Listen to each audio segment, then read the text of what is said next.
अरे ईमान की किंदील है दिल में, नाम नबी का रोशन है, नाम नबी का रोशन है। ईमान की किंदील है दिल में, नाम नबी का रोशन है, नाम नबी का रोशन है। ईमान की किंदील है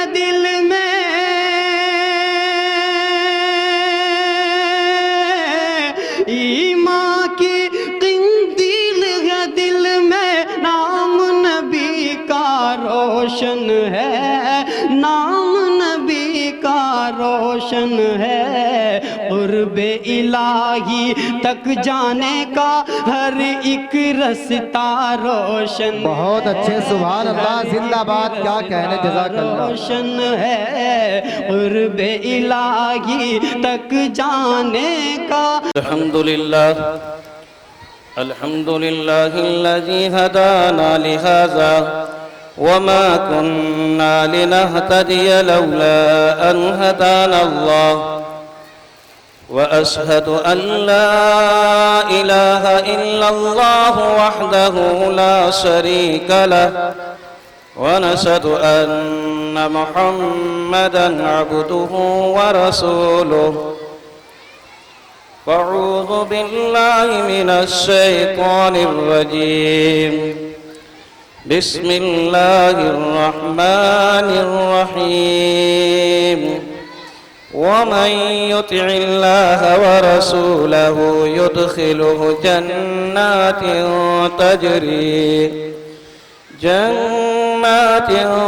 तजरी मिन तहतिहल अन्हार।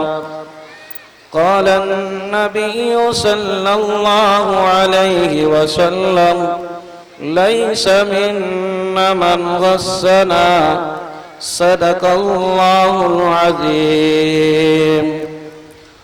अल्लाहुम्मा सल्लि अला मुहम्मदिन व अला आलि मुहम्मद कमा सल्लैता अला इब्राहीम व अला आलि इब्राहीम इन्नका हमीदुम मजीद।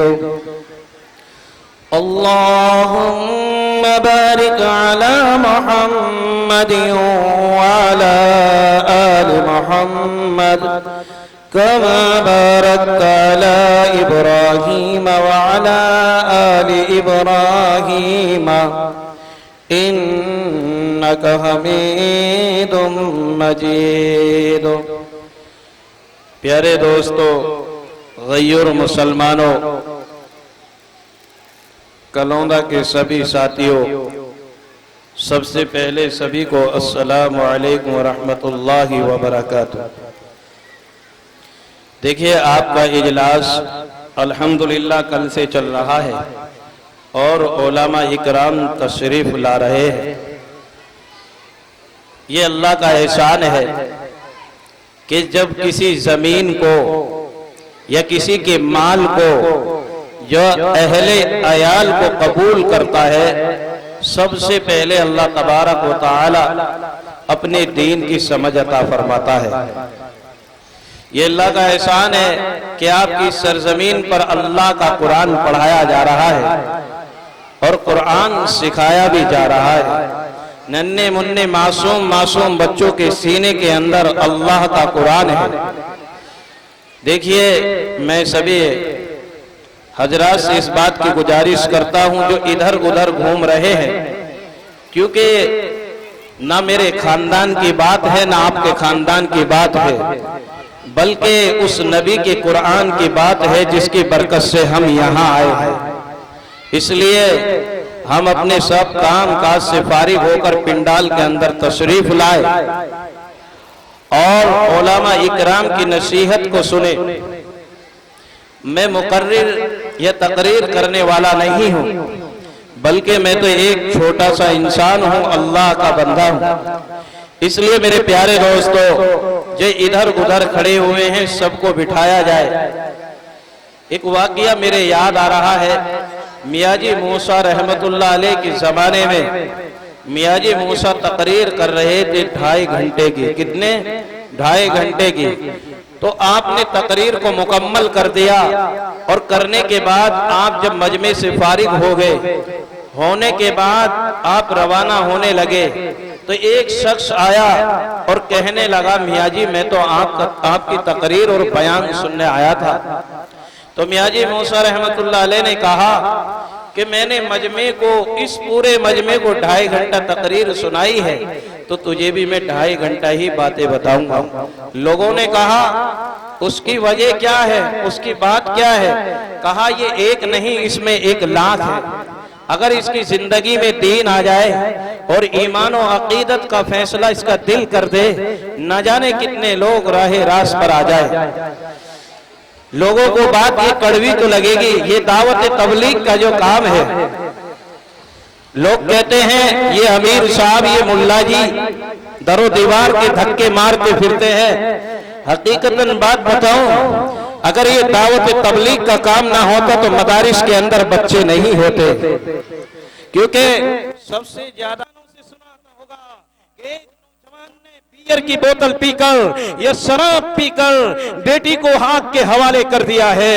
एक नौजवान ने शराब पीकर अपने बड़े बाप के लात मारकर उसे बाहर कर दिया है। आज हमारे नौजवान तबके के अंदर, मुआशरे के अंदर सबसे बड़ी बीमारी है वो शराब है। आप किसी घर को भी चेक कर सकते हैं, इंसान बचा हुआ है, घर नहीं बचा हुआ है। इसकी वजह क्या है, इसकी बात क्या है? क्योंकि हमने मदारिस के दामन को छोड़ दिया, मदारिस में आना जाना बंद कर दिया, हमने दावत तबलीग के काम को एक सरसरी समझ लिया। याद रखना, अल्लाह के नबी सल्लल्लाहु अलैहि वसल्लम ने फरमाया, लैसा मिन्ना मन गस्सना, जो हमको धोखा दे वो हम में से नहीं है। आइए, आज मुआशरे के ये हालात है, मेरे नौजवान भाइयों के ये हालात है। एक टुकड़ा चला है जिसे हम मोबाइल कहते हैं, एक दफे को शराब का नशा 1 घंटे का है, यह शराब का नशा 2 घंटे का है, लेकिन मोबाइल का नशा 24 घंटे का हो गया है। और यहां तक बात आ गई है कि नौजवानों की, यानी नौजवानी को मोबाइल खा गया है।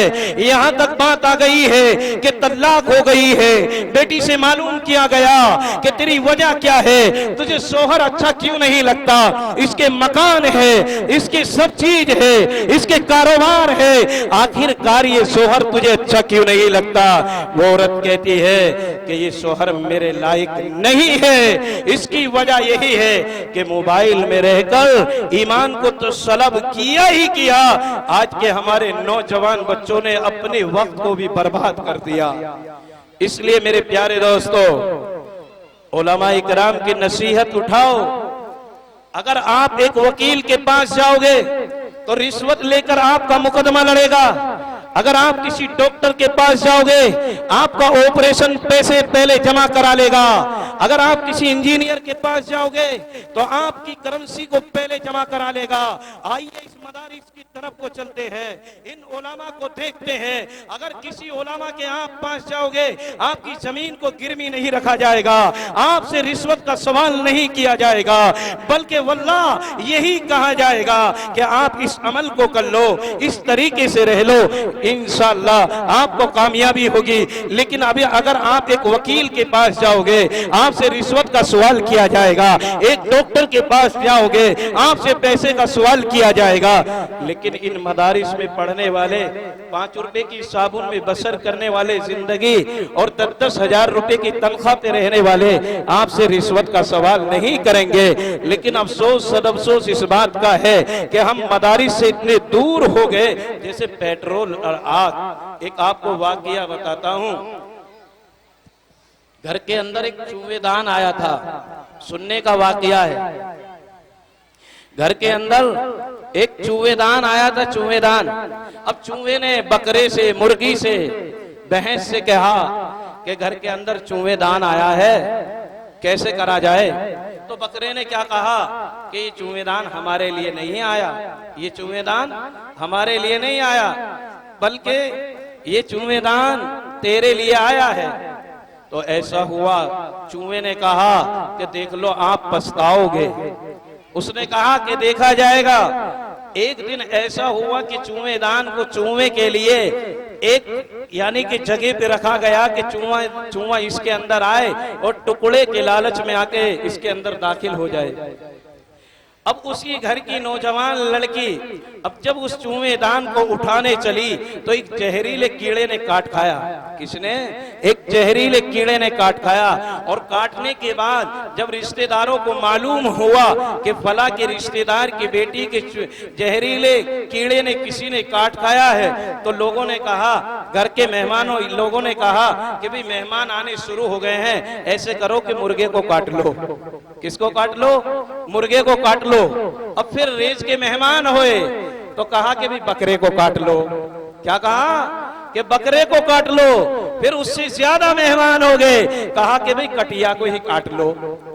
तो मेरे प्यारे दोस्तों, आज के हालात में कोई ये ना समझे कि भाई हम नमाज पढ़े या ना पढ़े, गिरफ्तारी नहीं होगी, चूमेवाल ना सोचे, नंबर सबका आना है।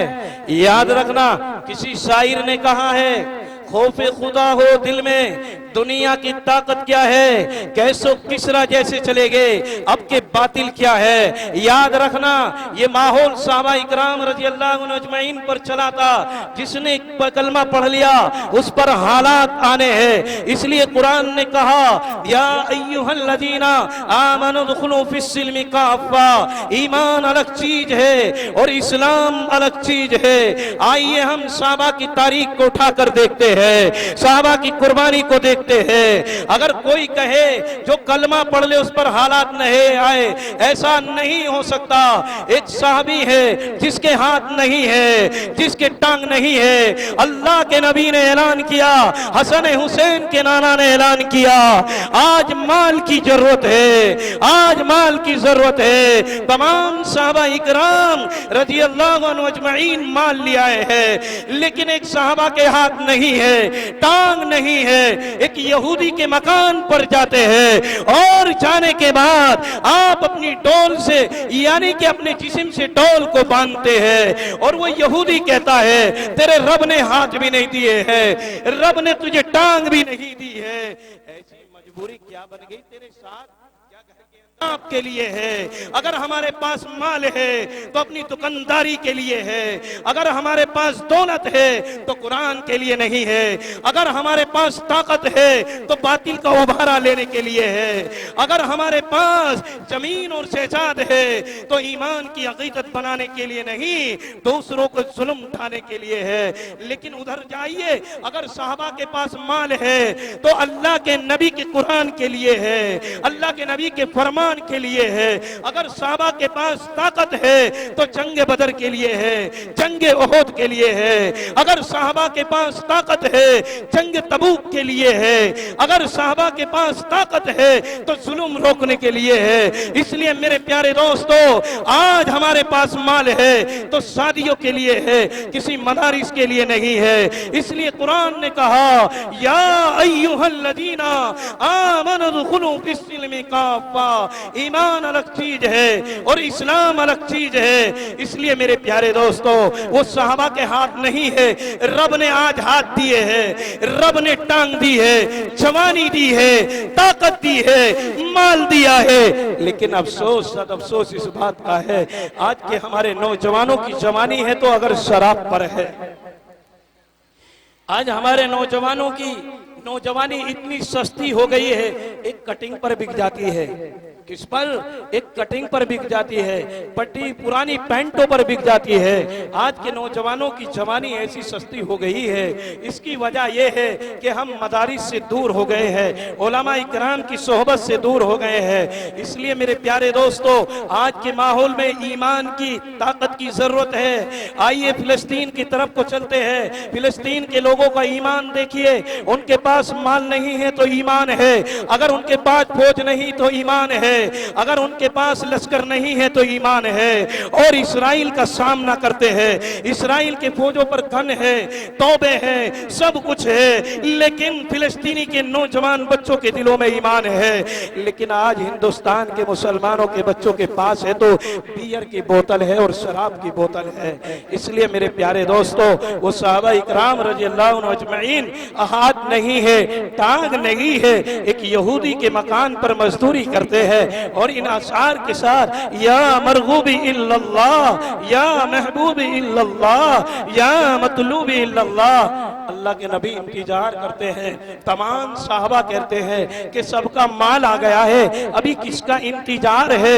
अल्लाह के नबी कहते हैं कि देखो देखो सामने कौन आ रहा है। तमाम साहबा देखते हैं, एक साहबी पेट के बल खिसड़े हुए आ रहा है, हाथ नहीं है, टांग नहीं है। मेरे प्यारे दोस्तों, उस साहबी के कितने अच्छे अल्फाज हैं। वो कहते हैं अल्लाह के नबी, तुझे रब ने हाथ नहीं दिए, रब ने तुझे टांग नहीं दी, आखिरकार तू मजदूरी क्यों करने गया?